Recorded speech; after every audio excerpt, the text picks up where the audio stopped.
It has been almost 3 days since the latest patch came out, so now we can really see what the best decks are so far. In this video, I will give you 5 of the best Hearthstone decks right now, show you their mulligans, win rates, as well as some guides for them, so you guys know how to play better with and against those decks. But also, I will look at all of the other working archetypes for each individual class, so stick around to the end. If you're serious about Hearthstone, drop a like and subscribe to the channel, and don't forget you can hire me for some Hearthstone coaching. Now, let's check out the decks. You are not prepared! Well, the first deck on the list is gonna be the new Mining Rogue, which actually took quite the rise in power after the latest buffs it received. It's best performing in top 1000 Legend, but it also looks pretty decent from Diamond to Legend as well, so I'm starting off with that. And it's also seemingly pretty popular too. The deck is definitely not very simple to play, and it does rely on you being able to combo all sorts of different cards you will be getting from different classes, so you definitely have to have a very good understanding of Hearthstone. The deck has tons of tempo in it, and it can discover so many different things, so you can be very creative about how you can win games with this one. You obviously have plenty of excavation in this one, so you can get the buffed up Scorpion now, which is gonna be giving you discounted spells by the number of times you've actually excavated. So as soon as you get the Scorpion, you're gonna be getting 4 spells that are discounted by 4, but not less than 1. You have several very good minions to bounce, and you have your Shadow Steps as well as Breakdance. And your main targets would be Drilly the Kid, Queen Ashara, as well as the Scorpion, but also Velrock, with which your true form would be with 3/6 charge that also discovers you a card that gets discounted. So it's pretty serious stuff. We also have the Concoction package here with Potion Belt, Ghoulish Alchemist, Potion Master Putricide, and we also have Astlore, which can also be a pretty nice target to bounce. With the help of the Shambler, you got to play off your Scourge Illusionist as soon as turn 2 even with the coin, and that way you get a 0 mana Drilly the Kid, which if you play on the same turn, you're gonna be getting a quick draw card from the Battle Cry and the quick draw mechanic, as well as from the Death Rattle after it dies. So you can be literally on 3 excavates after your turn 2. I did try this deck myself, and it's definitely not the type of deck I enjoy the most. But one thing I noticed is you're gonna have to be very good with managing your hand size, because it gets overcrowded very fast, and you want to make it even more crowded with the help of the Scorpion, so you gotta be good at dispensing your hand fast, so you can make room for the rest. Matchup wise, we don't have that much stats just yet, but as you can see, Dragon Druid is not gonna be very fun for you, as well as Mining Warrior and Highlander Druid too, but the rest look pretty solid. For the mulligan, here's what the stats show going first, and you want your Shambler, Ghoulish Alchemist is nice, the Mining Weapon, Bone Spike can be good, Scourge Illusionist definitely sounds like a good idea. I'm not sure Velrock is this great of a keep, but I guess you could tempo it out.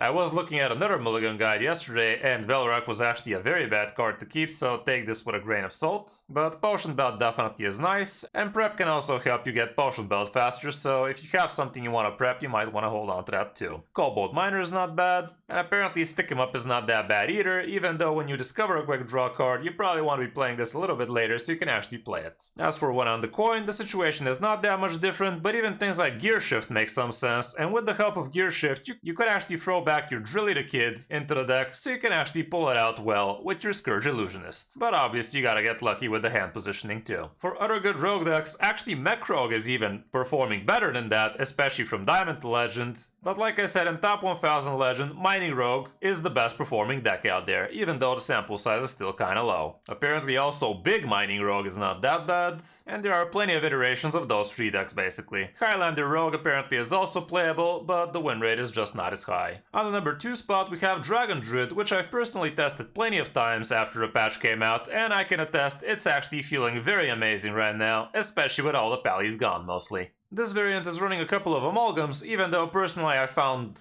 the Snapdragon list to be performing quite well, and you're also running Malagos, Alexstrasza, Fae, and a couple of Dragon Golems as your big dudes, which honestly feels a little bit too crowded for my liking, because even with just 2 different dragons from Dragon Golem, plenty of times we actually found ourselves without a discounted Dragon Golem for turn 6, which definitely was not a great thing. Other than that, we also have Astlore on this list, so you can have somewhat of a backup plan, but the rest of the deck looks pretty standard, and you guys have seen it plenty of times already. Matchup wise, here's what the stats show, and Highlander Druid's not gonna be great for you, as well as the Paladins like I said, but they are definitely seen a lot less nowadays, so there's that. Control Priest is also not gonna be too fun, and same can be said for Control Warrior, but the rest looks pretty good. For the mulligan, here's what the stats show going first, and obviously Splish Splash is gonna be MVP every time. Cactus Construct's pretty nice. I would never keep Fae, I don't know what the hell this stats is. Same for Alex. Like, what the hell is this even? Is this win rate this high because you don't pull it from your Summer Flower Child? Like, is that it? Feels very wrong. Desert Nest Matron is something you could keep if you already have a good hand, but I wouldn't keep it like a standalone card. Summer Flower Child, again, if you have a good hand, it could be great. And if you already have a good hand going, you might even consider Take to the Skies or even Aquatic Form, but as you can see, the stats don't really support that too much, so be careful with that. You might want to notice that Asheron Garden is not something you want to be keeping on when going first, and even when going second is not that amazing of a keep, because this is something you kind of want to play when you actually have the Dragon Golems in hand mainly. But if that's not the case, you can also play it around turn 4, turn 5, when you actually have a bunch of dragons already, so you can actually buff a good hand. Like, you don't want to just play it on turn 1 and dredge for it on turn 2. No, you want to be doing these a little bit later, so you can actually get a little bit more benefit out of it. So don't get baited, don't shoot yourself in the foot by keeping this card. It's not the worst thing to top deck, but you definitely are not looking to play this on turn 1 and feel good about it. As for one on the coin, the situation is similar, but like I said, when going second, Asheron is a little bit more bearable, but I would still not hold on to this, honestly. Cactus Construct is also not as amazing when going second,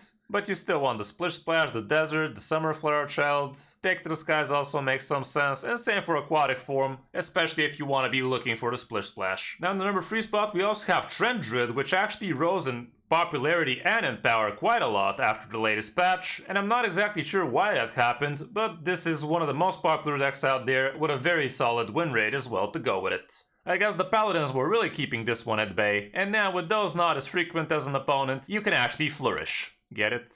It's nature stuff. Anyway, the deck is pretty familiar for most people. It does run the good Trend Druid core. We also have MVPs like Soul of the Forest, and we also have this Life or Death, which gives you a lot of extra card draw, which we've known historically the deck struggled with. Cultivation also helps you buff your small dudes, and it can go down to 0 fairly easily. But yeah, all around it's a good old tempo deck, and you can swarm the opponent with a bunch of trends pretty quickly. Matchup wise, like I said, it's very populated, very popular stuff, and yeah, definitely Paladins were keeping this one at bay. We also have Naga Priest as not a great matchup for you because they can silence and have a good amount of clears as well. But all around, everything is green, so climbing shouldn't be an issue. Mulligan wise, here's what the stats show going first. You want your cheap good stuff, the Blood Trent, Herald of Nature, especially if you have a nature spell already. Plot of Sin is also not bad, and don't get baited into waiting for this to get infused. Like, it's definitely not wrong to play this on turn 2 or 3 just to get a couple of Trents. And also don't forget that if you actually wait for this to get infused, it's not going to be discounting your cultivation, which in some cases actually might matter. Aerosolizer is also pretty decent, Lingering Zombie, and yeah, you're seeing them basically keep the good curve. 4 on the coin, situation is not much different, but Life or Death also seems like an okay keep, especially if you have a Lingering Zombie, I'd say, so you can actually get that infuse going. For other good Druid decks, we also have Highlander Druid doing quite alright, with a fairly small sample size but still decent win rate. Here's the Trend Druid I showed you, and yeah, it's hella popular for the last 3 days. And the win rate is definitely there. Dragon Druid is also hella popular with a good win rate. And yeah, Highlander Druid is also pretty fine, so those would be your 3 picks right now. On the number 4 spot we have Plague Death Knight, and that has been doing quite well for quite a while now. And the more Highlander decks are against you, the better for the deck. Even though even Highlander decks can take you out even without them being Highlanders, so keep that in mind. With this deck, obviously the plagues are pretty fun to stack, but if you rely solely on those, it's never gonna work for you. You also gotta be pushing the tempo, and you gotta be pushing the Excavate package too, so you can get some pretty nice Reska action, or at least Chain Guardian with Lifesteal, which can also help plenty. You can also get the Burrow Buster with a Rush Lifesteal kinda guy. But don't forget that the reward from excavating doesn't give you rush on the minions, so if the biggest minion you have dead is something like the Primus or Sylvanas or Magatha, those are not gonna have rush, they're just gonna have reborn plus lifesteal, so that's not as amazing. Matchup wise, this particular variant doesn't have that much stats, but apparently it's great against Mining Rogue. If I switch to a similar list, we can see some extra stats, and Trend Druid and Dragon Druid are not gonna be great for you, but everything else looks great. I'm gonna keep this deck for the mulligans as well, so we have a bit better stats. And yeah, going first, you obviously want the good play cards. We're not running Tessarian in the variant I'm showing you, so ignore this guy. But yeah, Helia's obviously great. Skeleton Crew is not something I normally keep, and seems like not many people do.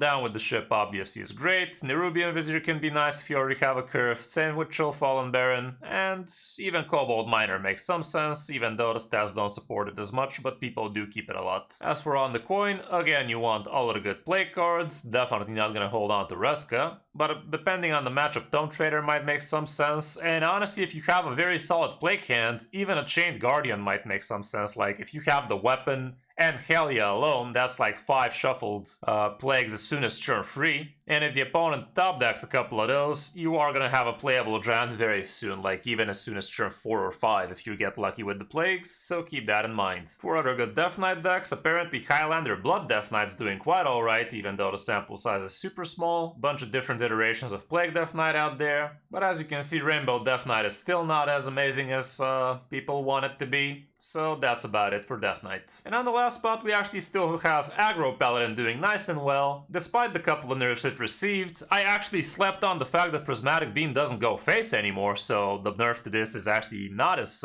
small as I initially thought. But also the Keeper's Strength nerf also doesn't feel as bad, going up to 5 mana, definitely not the worst thing in the world. But yeah, Aggro Pally is still pretty much the same deck as we remember. Everything is literally the same, like this is exactly the variant we've been using to farm wins not long ago, so literally not a single change has happened. This one is running Tier, which feels pretty nice. We have a single copy of Deputization Aura, which can be pretty nice for you. It's also a Holy Spell, so it discounts your Garden's Grace. We have a couple of Living Horizons, which get summoned back from Tier, or you get a Jitterbug out of it, depending what Tier decides. And the other minions you get by Tier would be your 2-attack minions, and you can also get a free attack Showdown Dude, which, don't forget, doesn't have a rush on its own. It comes from the card. But yeah, we still have Countess, Amidas feels pretty good, and the rest is pretty much standard Aggro Paladin. Matchup-wise, Control Priest is not gonna be too fun for you, and same goes for Blood Death Knight and Highlander Shaman, but everything else is great.